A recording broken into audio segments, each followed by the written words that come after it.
before we get started, you need to watch this. So thanks for coming out again. Mention your name again one more time. Kevin Dimmick. Kevin, and your call sign? Kilo number 6, India Whiskey. You're a technician. Yes. You came out and we got you on you got you on 10 meters. Like your first contact reply was Norway. Yeah. And then you got France. Yes. And then you got Italy.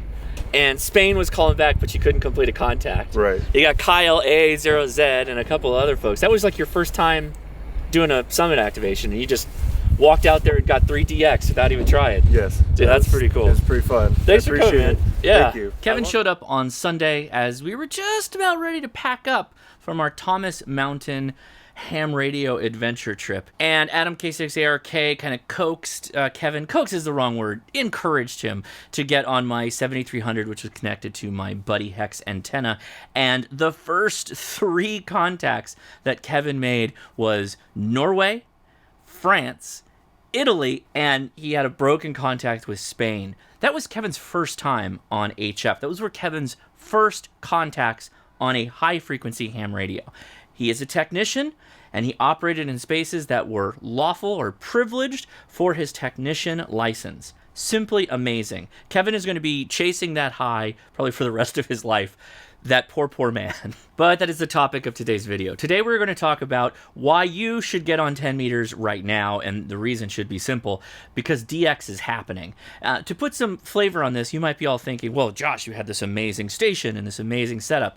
Not really. It's true we had elevation. We were about 6,600 feet above sea level, but we were only running a 100-watt radio. The 7300 is a very good beginner radio, but you could do this kind of stuff with a less powered radio and not nearly as good of an antenna. And truth be told, the Buddy Hex is still a hex beam, which means it's only a 2-element antenna, which means there's a driven angle, that's the part the coax goes to, and the reflector. So when you look at a hex beam, you know, in those lines you see horizontally, those are actually the reflector and the driven portion of the antenna, and they just stack up. So let's talk about getting you on 10 meters, particularly if you're a technician class operator. There are a myriad of radios that will do this, that will get you 10 meters, plus all the rest of the HF bands if you decide to jump up to general. But are you sure you want to do that? Are you confident that you're going to really enjoy it? Is it possible that you just want to spend a little bit of money right up front and get a taste? I think the answer is yes. So John Amadeo of Last Man Standing fame, producer of Last Man Standing, he sent in a recommendation into the Ham Radio Crash Course podcast, and he recommended this radio.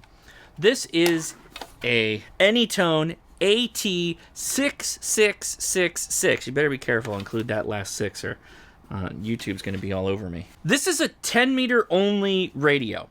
It goes for $266 on Amazon. Affiliate link is in the description. Thanks if you do check it out. It's basically a CB radio that's modified to do 10 meters, and probably you can do some inner workings with this. I'll maybe do a video on this in the future where you can unlock 12 meters potentially, or get back some of the CB bands and kind of have a more useful radio. But it comes out of the box with 10 meters, and it does 60 watts at $260. That's pretty good, because the next radio that I would recommend would be the Xiegu G90, which is kind of, again, the AK-47 of ham radio. It's only 20 watts output, though. It does all HF bands, and it would be a more utilitarian type radio with offering more functionality and all the features that it has. However, this is $450, and it's more expensive when you get the tray for doing digital modes and the attachments for connecting to your computer, etc., etc. So, maybe not on the list. Maybe it's too much money. But the AT6666 kind of fits a little sweet spot. $260, but 60 watts output. That's the part I think is most important here, is that it's basically half an S unit stronger than the Xiegu, maybe slightly more than that in power output, and so this might be able to get you those DX contacts, particularly as the solar cycle starts to go way up. Now, for those uninitiated, Josh, why are you talking about 10 meters? You've never talked about 10 meters before, although rarely. What's going on? Well, our sun is on an 11-year cycle. There's peaks and valleys, and every 11 years it goes through the cycle anew. We are entering into the solar maximum. In 2025, the solar energy that's emitted at the sunspots that you basically see on the sun, think of Tamitha Skov and the Space Weather Woman, all the stuff we do on Ham Nation when she does the weather report, is talking about the intensity of the solar energy that we see on the surface of the sun. That energy, when it hits our atmosphere, energizes it and makes the skip propagation, to use a CB term, or the refraction of RF signals bouncing off of the atmosphere stronger, less likely to be absorbed by said atmospheric layer.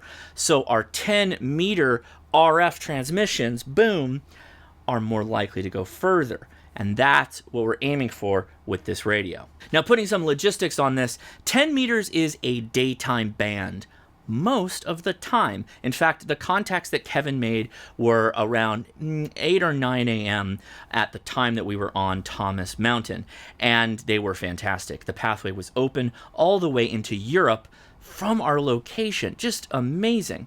With that said, when we reach solar maximum or get closer to it, 10 meters will stay open even into the evening and dusk time frames.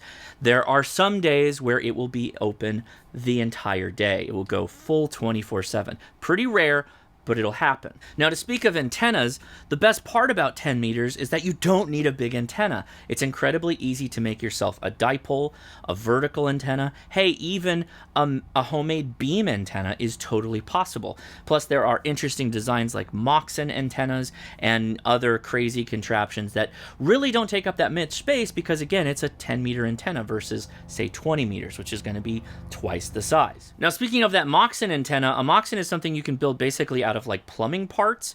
MFJ sells one, goes for about $150 on the Ham Radio Outlet website, so maybe you would be interested in something like that. Or you can just build it. That's not that much money. In fact, once you get all done with it, you're probably going to be in like $50 depending on how you make it. And there's going to be numerous plans online because, again, 10-meter antennas are smaller in footprint, and so there's a lot of people just homebrewing it because the size is less of an issue that you need someone to come in and make this really complicated practical design or be multi-banded or what have you. So depending on how you go about this, if you get the Anytone AT6666 at $260, let's say you just go with the Ham Radio Outlet MFJ, $150, and then you throw a power supply on top of it, or maybe a battery, I don't know, you're in $100, maybe $150. You could always go cheap on all of this. You could drastically reduce the price of this by going with a cheap power supply off of Amazon and just building your own antenna. And of course, you could use ham sticks too, which are just verticals that you would just need a ground plane for, like your car or some piece of metal that you use outside, or a radial system, which are the wires that drape on the ground. There's like a myriad of options for this. Homebrew is totally what I would recommend here. And I think you'd be under $600, possibly even $500 if you are able to build your antenna at home using parts you already have or inexpensive parts that you can get at a Home Depot or Lowe's or wherever outside the United States you buy things for home improvement. Now, if you have dreams of doing FT8 and digital modes, this radio is probably not necessarily for you. It's doable though. You would just need to make a plug that would control the mic keying and transmit audio in and tap into the speaker on the back here. That's totally doable, and you can work that with a sound card, whatever, and that would be the way to go. This is going to be your cheap, inexpensive single sideband radio, and it's going to work for that. Trust me, with the high solar cycle, people are going to be getting back onto single sideband. I guarantee it, because we've been using digital modes to get around the lower propagation we've been experiencing as we're coming out of solar minimum. So the time is right. If you are thinking about getting into HF as a technician, particularly, and you don't want to pay, I guess you could say, the more expensive route, which is to get the G90.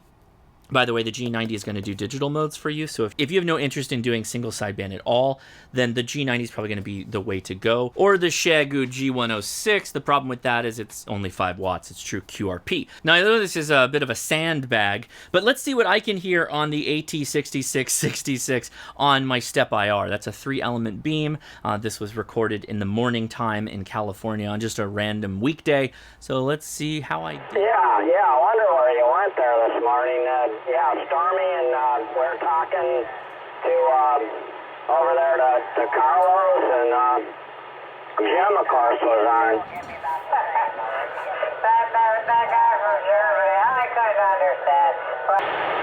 CQ, this is Kilo Charlie 4, Tango Victor Zulu. Kilo India 6, November Alpha Zulu. Charlie 4, Tango Victor Zulu. Kilo India 6, November Alpha Zulu. CQ, this is Kilo Charlie 4, Tango Victor Zulu. No surprise there. Kilo India 6, November Alpha Zulu. Whoa. Alpha Zulu, I can hear you in the great state of Georgia. QSL 59 here into Southern California. How's the copy? Okay, it ain't no 59, but I can hear you, 73. 7-3. Have a good one.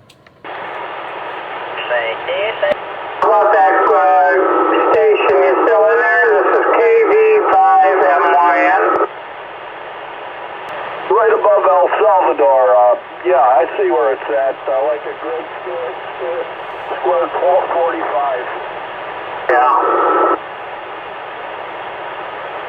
El Salvador, don't they have a lot of fighting going on there? Yeah, that's where all the stuff was going on a long time ago with number yeah, W6V1. Okay. Where did he say it was at? His voice is so gravelly coming in here, I can't really make him out. He's in Palm Springs, Bob. California? Yeah. Oh, alright. Hell, I know that's where that Gary lives there. We talk to once in a while. All right, guys, so what do you think? Are you jazzed about 10 meters, particularly you technicians? I'm making this video for you. My hopes are, of course, that you will fall in love with HF. You'll start to do things like parks on the air and summits on the air, and yeah, you better believe 10 meters is going to be smoking for that in the next couple of years. And yeah, pretty decent size space that you have as technicians to be able to do single sideband. But of course, if you go with the G90, then you can still do CW on the bands that that technicians have access to with your privileges. So maybe you still end up in G90 territory. I don't know. Or maybe you just get yourself a used HF radio and explore the 10-meter space. It's going to be absolutely smoking when it starts popping off. It already is popping off. So you're missing out on contacts if you're not doing this now. So get started. Get out there. Make it happen.